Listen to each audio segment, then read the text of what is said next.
Coucou tout le monde, j'espère que vous allez bien. Bienvenue dans cette nouvelle vidéo, une interview qu'on devait faire depuis très longtemps.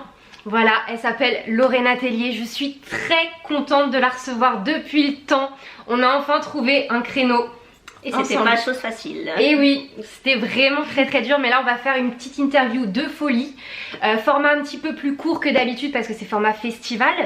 Mais on va vraiment apprendre des choses, j'espère, croustillantes et des choses que tu n'as jamais dites. On va voir. C'est parti.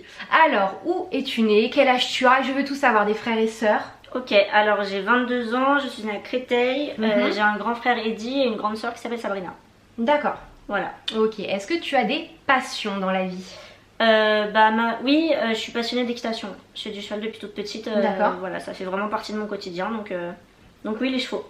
Et il me semble que tu as fait un film où tu étais cavalière?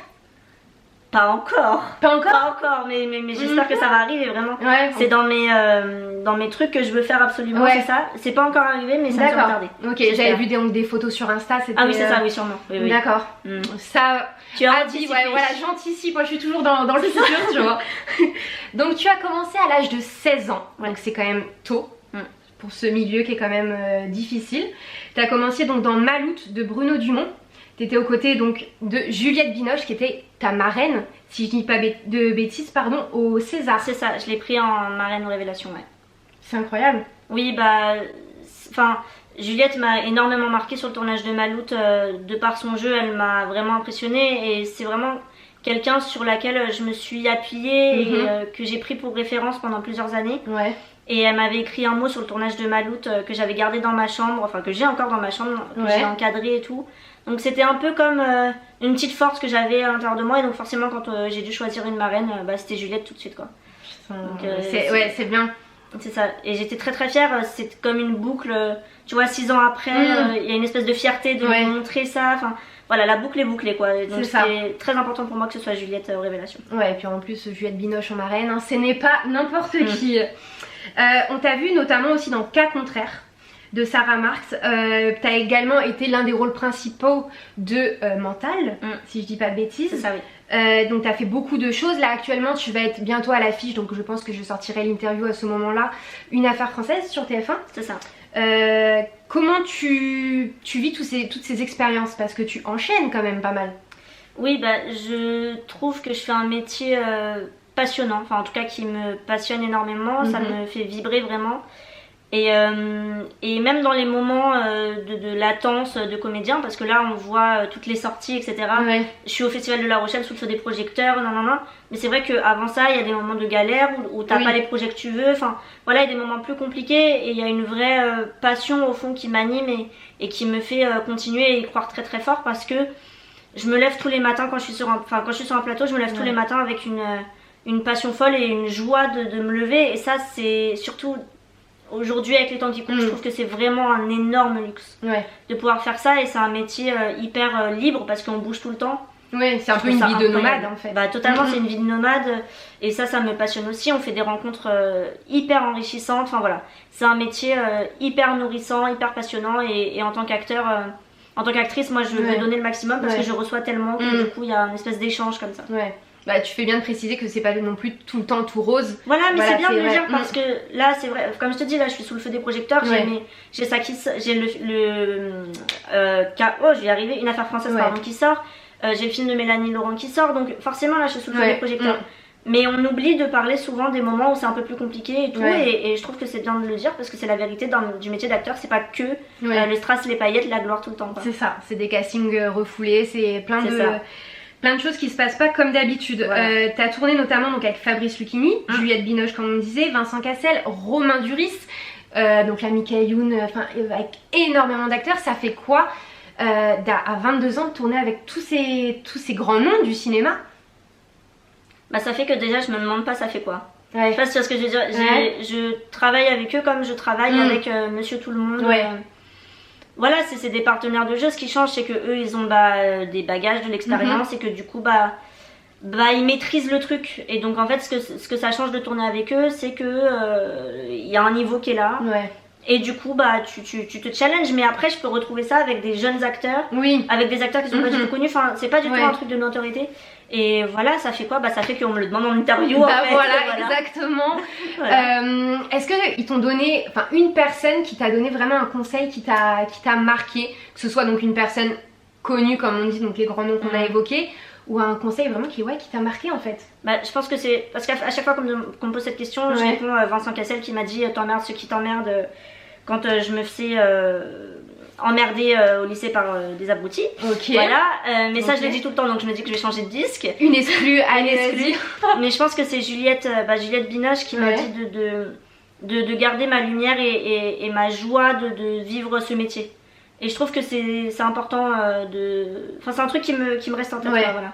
Bah garder cette lumière et ça se voit, tu t'es solaire, tu t'es heureuse de faire ce que tu fais donc garde vraiment cette énergie. On va passer à des petites questions comme on fait d'habitude sur Bunker. Je pense que tu connais un petit peu vu que tu connais ma chaîne maintenant depuis quelques temps. Donc tu réponds du tac au tac, ce qui te vient par la tête, les premières choses, pas de filtre, concentration. Tout. Voilà, exactement. Est-ce que tu as un objet fétiche ou porte-bonheur?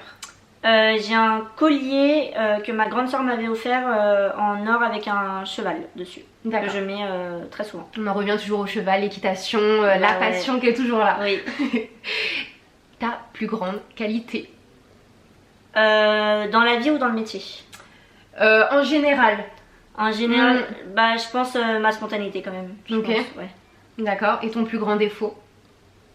Ma non-patience. Ah ouais, t'es très impatiente, Bah oui, et le truc de vouloir gérer 15 000 trucs à la fois et si ça va pas assez vite, bah je le fais alors que bah il y a des gens qui sont en train de le faire, mais bon voilà, cette espèce d'urgence là. Et du coup, ça va un petit peu ensemble. Est-ce que tu es organisée ou désorganisée dans la vie? Très organisée. D'accord. Très organisée, même sur un plateau, je suis très organisée. Ça peut pas être le foutoir dans ma tête. Je peux pas. Voilà, donc je suis très organisée. Très bien. Ta plus grande phobie? Les aiguilles. Les aiguilles? Ouais. Ça, c'est la première fois qu'on me sort ça? Oui, mais après c'est parce que j'ai un passif j'ai une santé pas ouf et du coup j'étais beaucoup à l'hôpital plus jeune. Ok. Et du coup perfusion, tout ça à la chaîne et j'ai une vraie phobie pour les aiguilles. C'est horrible. D'accord. Ok, voilà. Bon bah ouais, là c'est vraiment une phobie compréhensible du coup liée au passé. Ta plus grande fierté? La chose dont tu es le plus fière en 22 ans d'existence? Bah, je pense de réussir et de me donner les moyens de faire ce qui me plaît, de faire ce métier-là. C'est vrai que ma vie est très liée au travail, mais parce que c'est un travail tellement enrichissant, c'est ce que je disais tout à l'heure, que voilà, de me donner les moyens et de croire en moi, parce que je pars du principe qu'on m'attend pas, et que si moi je casse pas les portes, j'y vais pas tête baissée, bah personne va venir me chercher. Enfin, je pars de ce principe-là vraiment, ce qui fait que du coup, bah, je suis fière de ça, d'y aller, de pas avoir peur de l'échec et de me prendre des murs dans la tête, des portes fermées, etc. Il y a un truc où je fonce et je suis fière de ça. Et te dire, oui, voilà, tu n'as rien à perdre. Voilà, c'est ça. C'est ça, D'accord. Quelle personnalité, donc parmi tout ce que toutes les personnes que tu as pu croiser, quelle personnalité t'a le plus marqué? Alors, bon, je vais pas dire Juliette Binoche parce qu'on en a déjà parlé, mais elle en fait partie. Mais là, c'est Mélanie Laurent quand même. D'accord. On a fait une projection pour son film, du coup, Le Bal des Folles, qui va sortir le 17 septembre sur Amazon. D'accord. Et je lui ai dit, et j'arrivais même pas à trouver mes mots, mais il y a un espèce de truc où c'est une femme incroyable, avec une humanité folle, et c'est... Je sais pas, il y a une espèce de truc où c'est un petit gabarit qui a une force incroyable. Elle parle avec les dirigeants d'Amazon, elle parle avec les producteurs, elle a ses idées, elle y va. Elle est mère. Sur le tournage, il y avait sa petite et son petit qui étaient là. Elle avait sa petite dans les bras pendant qu'elle nous donnait les indications.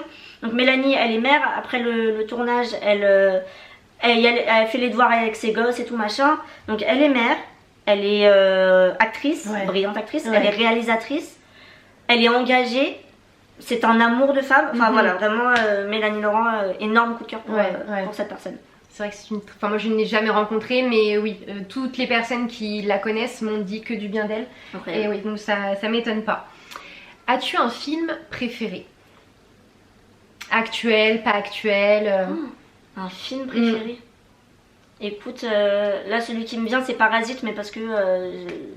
c'est le dernier chef-d'œuvre que j'ai vu, c'est Parasite. D'accord. Après, je sais pas si c'est mon film préféré de toute la vie, peut-être pas, mais en tout cas, le dernier chef-d'œuvre que j'ai vu, c'était ça. D'accord, ok.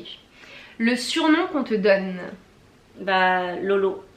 Oh, bah c'est basique. C'est pas original, j'aime pas. Non, ouais, c'est Lolo. Après avec ma meilleure pote on s'appelle Crevette. Ouais. Parce qu'à l'époque d'une émission de télé-réalité, je sais plus quoi, il y avait Capucine et Anaïs. Une brune et une blonde. Ah, Capucine Anna et Anaïs Camizouli. Voilà, et elle s'appelait les crevettes. Ah. Et du coup, c'est resté voilà, les crevettes. Ok. Ton premier job, le tout premier avant d'être comédienne, est-ce que tu as fait un stage, je sais pas, un stage de 3e? Ouais, alors je travaillais. En fait, ma mère est fleuriste. Donc mes parents font le muguet, la vente de fleurs de muguet. Ouais. Et du du coup, mes premiers jobs très jeunes, je tenais un stand de muguet et je le fais encore aujourd'hui. D'accord. Que pour le 1er mai Oui, que pour le 1er mai, ouais, okay. C'est ça. Donc, du coup, c'était ça, vendre des fleurs. D'accord. Bon, voilà. Bon, cette petite interview est terminée. Je pense qu'on a appris beaucoup de choses. C'était un format très très court, j'espère que tu reviendras sur la chaîne avec plein d'autres questions et d'autres actus parce que tu vas vraiment monter, je te le dis, hein. Ça fait maintenant ça fait faire 2 ans je crois qu'on essaie de se caler cette interview et qu'on se suit sur les réseaux sociaux, donc depuis le temps, voilà, c'est chose faite et plutôt très bien faite. Donc Lorena, je te remercie vraiment pour cette interview. Et puis on se dit à très très vite. N'hésitez pas à partager la vidéo, n'hésitez pas à la commenter, à la liker. Faites vraiment tout ce que vous voulez, c'était une interview très très cool et on se dit à très très vite. Oui, merci beaucoup. Gros bisous. Salut.